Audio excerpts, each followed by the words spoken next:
ધોરણ 11 આર્ટ્સ અને કોમર્સના વિદ્યાર્થી મિત્રો, સંસ્કૃત ભારતી ચેનલ ઉપર હું સુનિલ સર આપ સહુનું હાર્દિક સ્વાગત કરું છું. આપણે ગુજરાતીમાં છપ્પા અને ઉખાણા આ કાવ્ય અંગે કવિ અખાની રચના છે. અખો તો કવિ અખાની રચના છપ્પા અને ઉખાણા આ કાવ્યને આધારે પ્રથમ ભાગમાં કવિનો પરિચય અને બે છપ્પા અંગે માહિતી મેળવી ચૂક્યા છીએ. એકાદ મિનિટ આપણે વિષયનું પુનરાવર્તન કરીએ. પ્રથમ બે છપ્પામાં જેમાં છ ચરણો હોય, 6 ચરણ ધરાવતો કાવ્ય પ્રકાર તે છપ્પા કહેવાય. અને કવિ અખાની લગભગ બધી રચના છપ્પામાં ચોપાઈ છંદનો ઉપયોગ તેમણે કરેલો છે. એમાં ધર્મના નામે બાહ્ય વ્યાવહારિક જીવનમાં જે દંભ અને દેખાવો લોકોનો દેખાય છે એના ઉપર કવિએ કટાક્ષ કર્યો છે અને સાચા માર્ગે રહેવાની પ્રેરણા આપી છે. આપણે પહેલા છપ્પામાં જોયા હતા. પહેલા છપ્પામાં કવિએ એવું આપણને સમજાવ્યું કે ખરેખર ઈશ્વરનો સાક્ષાત્કાર કરવો હોય તો જ્ઞાનનો, તત્વજ્ઞાનનો અને અનુભવનો મહિમા આપણને હોવો જોઈએ. અને અનુભવે જ આપણે આપણા જીવનમાં આગળ વધી શકવાના. એટલે અનુભવ જ્ઞાનનો મહિમા કરાવતા જેની પાસે અનુભવરૂપી પાંખ હોય, એક્સપિરિયન્સ જેને કહીએ, તો જેની પાસે અનુભવરૂપી પાંખ હોય તેઓ સંસારની આંટી ઘૂંટીથી ક્યારેય ડરતા નથી હોતા. કેમ કે જેની પાસે જગતની વાસ્તવિકતા છે, સંસારનું સત્ય ખ્યાલમાં આવેલ હોય છે, તે દરેક પરિસ્થિતિનો સામનો કરતા નાસીપાસ ન થતાં સ્વાભિમાનથી, આનંદથી જીવન જીવી જાણે. એવી રીતે એનો સરસ મજાનો અર્થ છે. બીજી લીટીમાં જો ઉંદર અને પંખી એમ બે દ્રષ્ટાંતો એમાં આપેલા છે. પંખીને ઉડતા આવડે એટલે ભલે એને નગરમાં આગ લાગી હોય તો પંખી તો ઉડીને ગમે ત્યાં વયો જાય. એ એનો અનુભવનું જ્ઞાન બતાવે છે. જ્યારે ઉંદર એ દરમાં, જમીનમાં જ રહે છે એટલે બળીને ભસ્મ થવાના. એટલે જેઓ જીવનમાં નાસીપાસ હોય છે, જેને ઉડતા નથી આવડતું, જેને જીવનમાં ઉત્કર્ષ વિકાસ કરતા નથી આવડતું, એ સાવ ઉંદર જેવા જમીન દોસ્ત બનીને રહે છે અને આપત્તિ આવે તો કપરી પરિસ્થિતિઓમાં સાવ હતાશ અને નિરાશ થઈ જાય છે. અને જે પંખી જેવા હોય, જેમને ઉડતા આવડે, જેમને આત્મવિશ્વાસ કેળવતા આવડે, તેઓ જીવનમાં જીવી જાણે છે. આ પહેલો છપ્પો હતો. બીજા છપ્પામાં આપણે સંસ્કૃત અને પ્રાકૃત, ભલે ને સંસ્કૃત એવી શુદ્ધ ભાષા, સારી એવી ભાષામાં આપણે ન બોલી શકીએ અને પ્રાકૃત એટલે સાવ ગામઠી ભાષા બોલીએ, તળપદી ભાષામાં બોલીએ, પરંતુ ભાષા ગમે તે બોલીએ એમાં તો 52 અક્ષરોનો જ વિસ્તાર છે, ફેલાવો છે. ઈશ્વર જે છે એ ખરેખર 53મો છે. કહેવાનો અર્થ ભાષા અને અક્ષરોથી પાર તેઓ છે.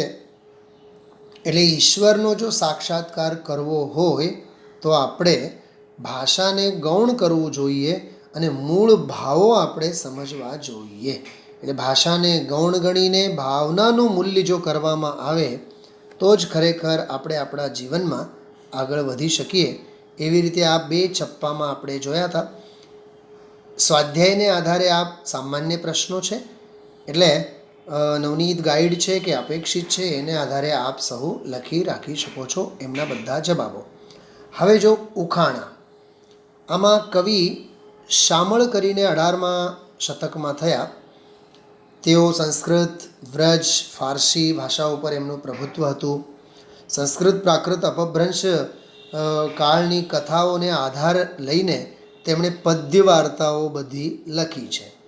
તો પ્રેમ અને પરાક્રમના અદ્ભુત રસથી એમની કથાઓ ભાષા અને ભાવક બંનેને સમૃદ્ધ કરે છે. એવી રીતે કવિ શામળનો આખો સરસ મજાનો વિસ્તૃત પરિચય છે. ઉખાણું જે છે એ માનવ મનની આપણા ચિત્તને એ કસે છે, બુદ્ધિને કસે છે. એટલે માનવ મનને કસનારી કોઈ સાહિત્યિક વિધા છે તો તે ઉખાણાઓ છે. એ વસ્તુ કે વ્યક્તિની લાક્ષણિકતા ઉખાણામાં રજૂ થાય છે. કેટલો એ શાર્પ માઇન્ડેડ છે અને કેટલી એની બુદ્ધિની વિશાળતા છે, તત્કાળ જવાબ આપવાની જે આવડત છે, એ બધી બાબતો એમાંથી ખ્યાલ આવે. જેને આધારે જે તે વસ્તુ કે વ્યક્તિનું નામ શોધવાનું હોય છે. આપ સૌ વિદ્યાર્થી મિત્રો તો આ વાતને સમજો છો, જાણો છો. ઉખાણા વગેરે આપણે નિરાતની ક્ષણોમાં રમતા પણ હોય છે. જો હવે પરિચય આપેલ છે બંને ઉખાણાઓના. પહેલું જે ઉખાણું છે, જો અહીંયા નીચે કૌંસમાં પણ લખેલ છે પડછાયો એમ લખેલ છે. પહેલું જે ઉખાણા છે એમાં કૌંસમાં પછી એનો જવાબ આપેલો છે પડછાયો. અથવા પરિચયમાં પણ બધું બહુ વિગતવાર આમાં સમજાવવામાં આવેલ છે. એને આધારે જ આપણે ચર્ચા કરીએ. જેમ કે પહેલું ઉખાણું છે એ પડછાયા વિશેનું છે. કવિ ચતુર નરને તેનો ઉત્તર આપવા કહે છે. એટલે હોશિયાર વ્યક્તિને પૂછે છે. પડછાયાને અચરત કહે છે. અચરત એટલે અચરજ, એક આશ્ચર્યની વાત છે. પડછાયો એટલે એક અચંબો, પડછાયો એટલે એક અચરજ. કારણ કે જેવો દેહ તેવો જ પડછાયો છે. શરીર પર તો ચામડી છે, હાડકાં છે, લોહી છે, પણ પડછાયામાં તો આમાંનું કશું જ નથી. અને છતાં પડછાયો કવિને મન આશ્ચર્ય છે.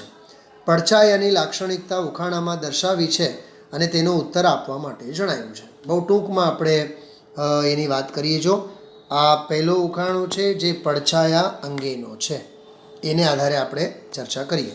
ચતુર નર તું ચેત એક અચરત મેં દીઠું. એટલે હે ચતુર પુરુષ, તું ચેતી જા અને મારા ઉખાણાનો જવાબ આપ. એક અચરત મેં દીઠું, મેં એક નવાઈ પામી છે, મને આશ્ચર્ય થાય છે, અચંબો લાગે છે.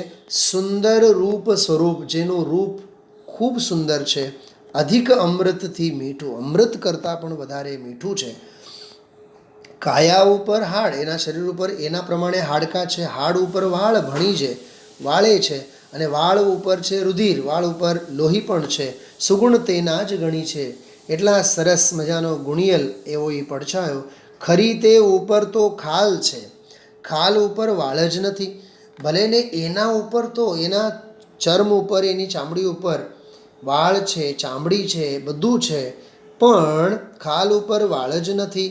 અને એ વાળ તો દેખાતા નથી. ને વાળ મુખમાંથી અમૃત ઝરે, એના વળી મુખમાંથી, એ પડછાયાના મુખમાંથી અમૃત ઝરે. શામળ કહે કહો કથી. કોણ છે એ કહો, જેને હાડકાં હોય, શરીર હોય, ચામડી હોય, લોહી હોય, પણ હકીકતમાં એનામાં હોવા છતાં પણ જે બહારમાં દેખાતો નથી, પડછાયાનો આપણને દેખાતો નથી, પડછાયાને આપણે પકડીએ નથી શકવાના, તો બોલ ઈ કોણ છે? તો આવી રહસ્યમયી ઉખાણામાં કવિ પૂછે છે કે કહો ઈ કોણ? તો એનો જવાબ છે પડછાયો. બરાબર. હવે બીજું ઉખાણું જો, દર્પણ. દર્પણ એટલે અરીસો થાય. તો અરીસા અંગેનો આ ઉખાણું છે. જો આમાં પરિચયમાં બધું લખેલું જ છે. ઉખાણું, બીજું જે ઉખાણું છે એ દર્પણ અંગેનું છે, અરીસા અંગેનું છે. દર્પણને સરોવરની ઓળખ આપે છે કવિ અને કહે છે એ સરોવરનું જળ કોઈ પીતું ન હોવાનું અને સરોવર કાંઠે કોઈ પંખી આવતું ન હોવાનું જણાવીને કવિએ જવાબ વિશે જિજ્ઞાસા જન્માવી છે. જો સરોવર હોય તો ત્યાં મનુષ્યો જવાના, પશુઓ જવાના, પંખીઓ જવાના. પાણી હોય તો પાણીએ પીવાના. પણ દર્પણ એક એવો સરોવર છે, એમાં એ સરોવર છે પણ એમાં પાણી ક્યાંય દેખાતું નથી, કોઈ પીતું દેખાતું નથી, નથી પંખીઓ ઉડતા દેખાય. તો સરોવર પાસે જનારા અનેક લોકો તેમાં ડૂબ્યા છે. જો અરીસામાં બધા એનો પ્રતિબિંબો પડતા હોય તો એમાં જાણે કે ડૂબી ગયા હોય એવી સ્થિતિ શેમાં બને, એવો ઉખાણો એમને પૂછો. અરીસામાં જોઈ રૂપની પાછળ ઘેલા થનારા અનેક લોકો આ તરફ આંગળી ચીંધીને કવિ અંતે પતિ પાસે અરીસો મંગાવતી નાયિકા દ્વારા અરીસાથી યૌવનને પૂર્ણતા મળતી હોવાનો સંકેત કરે છે. આમાં થોડીક 2-3 બાબતો બધી પણ ઉમેરી છે. જો કે અરીસો આપણા માટે સૌથી વહાલ સોયું. ક્યાંક રસ્તા ઉપર કાર ગાડી ઊભી હોય, ત્યાંથી આપણે પસાર થતા હોય તો ત્યાંના એના અરીસામાં આપણે આપણા મોઢાને જોવાના જ. અરીસો સામે હોય અને કોઈ પોતાની જાતને ન જુએ એવું બને જ નહીં. બરાબર. એવી રીતે અરીસાનો આ ઉખાણો છે. આપણે જોવા છે. સરસ સરોવર એક ભર્યું છે નિર્મળ નીર, સ્વચ્છ નીરથી ભરેલ છે. પીએ નહીં કોઈ પંથી, કોઈ ત્યાં રાહગીર પ્રવાસી પાણીને પીતા નથી. હંસ નવ બેસે તીર, ત્યાં કોઈ હંસ રાજહંસ વગેરે આવીને પણ બેસતા નથી. તે સર સમીપ જાય, સરોવર સમીપ જાય, બૂढ़ે જન જોતા ઝાઝા, એ સરોવરને જેમ જોતા જાય તેમ તેમ સરોવરમાં જાણે કે ડૂબતા જાય, કેમ કે અરીસામાં આપણો પ્રતિબિંબ પડે છે, માટે એમ કહે છે.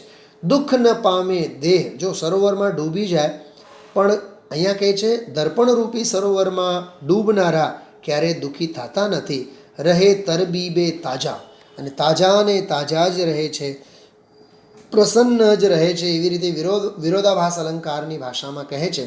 કવિ શામળ કહે કારમું, હોશી જનને હિત હશે. ઓહો હો, હોશીલા હોય એને તો એનું તો હિત થાય.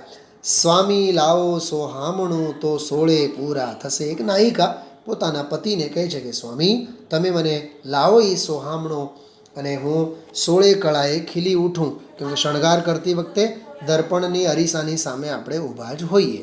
એવી રીતે ઉખાણું પૂછીને કવિ દર્પણ અંગે આપણને પૂછે છે, અને આ બધા પ્રશ્નોનો જવાબ દર્પણ છે. સ્વાધ્યાયની વાત કરીએ આપણે. બંને ઉખાણા ઉપર નાના નાના પ્રશ્નો છે. 6 પ્રશ્નો છે. એક વાક્યમાં લખવા માટેના 4 પ્રશ્નો, અને 2 પ્રશ્નો થોડોક મુદ્દાસર લખવા માટેના છે. આપ વાંચજો, અને એને આધારે કાવ્યની સમજૂતી જે આપ સૌને કરી આપી છે એને 2-3 વખત સાંભળજો, એટલે આપ સૌને બધા જ પ્રશ્નોના જવાબો મળી રહેશે.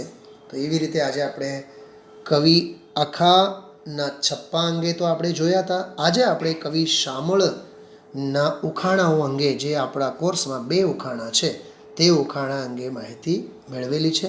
વિશેષ પછી આપણે ચર્ચા કરીશું.